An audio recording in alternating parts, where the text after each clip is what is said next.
Broncos, and thank you for tuning in to WBAM's Bronco Stampede. I'm Riley. And I'm Liam. And we will be your hosts for today's episode. Today is Monday, September 30th, and today is an A-Day. For lunch on Tuesday, the cafeteria will be serving pork, street tacos with cilantro lime rice, seasoned pinto beans, or barbecue chicken drumsticks, baked potato wedges, strawberry yogurt and granola parfaits, hummus with pita chips, and a variety of... Welcome to the Bronco Stampede. Most Mondays, we will take over this news show to do a complete sports recap of the previous season. Forward to this week's matchups. Highlights and storylines of each game of every sport that happened that week. All right, Liam, what do you say we start this off? Let's roll it back to Monday. Let's do it.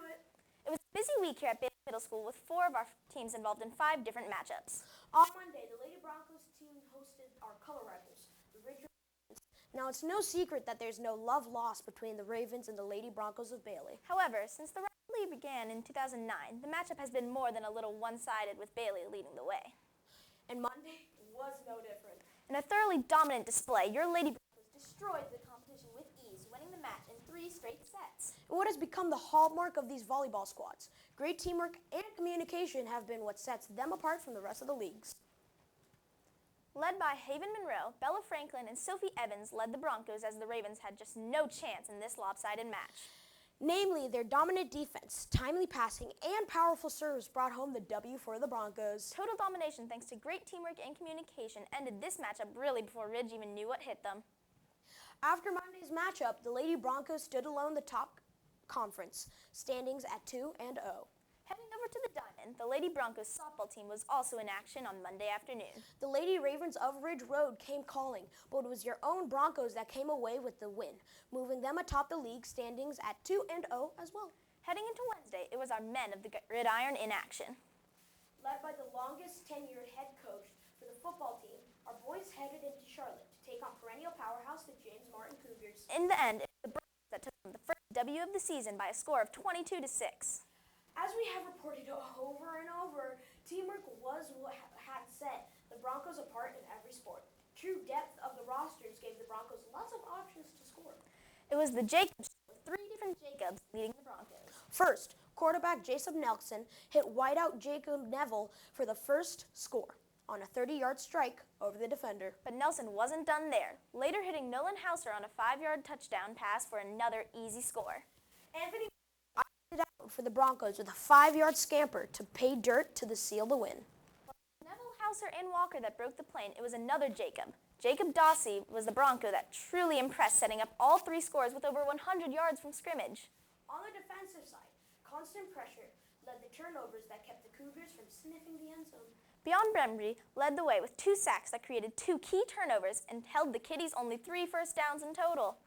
The Broncos look to continue their winning ways when they host our color rivals, the Ridge Road Ravens, this Wednesday afternoon. Kickoff will be at 5 p.m. On Thursday, it was the Lady Broncos volleyball and softball teams that were to close out the week. It was a new sight when they hosted the Mint Hill Miners. As we know, the Miners are brand new to this league. Let's first head to the court. In what is becoming a continuing trend, the Lady Broncos volleyball team dismantled the visiting Miners in 3 straight sets. Once again, teamwork, communication, and unselfish play powered the Broncos to victory. They were led by Ella Whittington, Michaela Benfield, Lucy Mall, and Carolyn Winkler, who each had exceptional games. The win on Thursday put the Lady Bronco volleyball team at 3-0 on the season and on top of the league standings. They will look to make it 4-0 on Thursday when they host the visiting Randolph Raiders. And since the Raiders have never won even a set against this squad, betting odds lay heavy on the home team. And finally, let's head back to the Diamond, where the home team Broncos hosted the visiting Mint Hill Miners last Thursday afternoon at Bailey Road Park. From the very beginning, the Lady Broncos bats were laying some serious wood, racking up an amazing 22 hits against the Miners. Those 22 hits yielded 15 runs, including the moonshot home run of Madden, McMahon, and Waters, her second in 3 games. It was Simone Mack who got the nod in the first toe to rubber for the Lady Broncos. Teaming up with Madden, McMahon, and Waters, and Mia Kibblebeck, the 3 Broncos pitchers landed only 3 hits on the day. All in all, it was a solid performance for the Lady Broncos, who brought home the W 15-3, upping their record to 3-0. Like the volleyball squad, softball will look to continue their winning ways when they host the visiting Randolph Raiders on Thursday at Bailey Road Park. First pitch will be at 5 o'clock. Stick around for any of our games this week. Students must fill out and print out the parent permission form located on the Bailey Athletic website. Then bring it into your homeroom teacher, who Well, it was pretty hectic this week, but with all the W's adding up, I'm smelling some more championship banners in the air. Well, that wraps up another edition of the Bronco Stampede. Tune in next Monday for more news and highlights in the world of Bronco athletics. Signing off for the Bronco Stampede. I'm Liam. And I'm Riley. Have a great week, Broncos!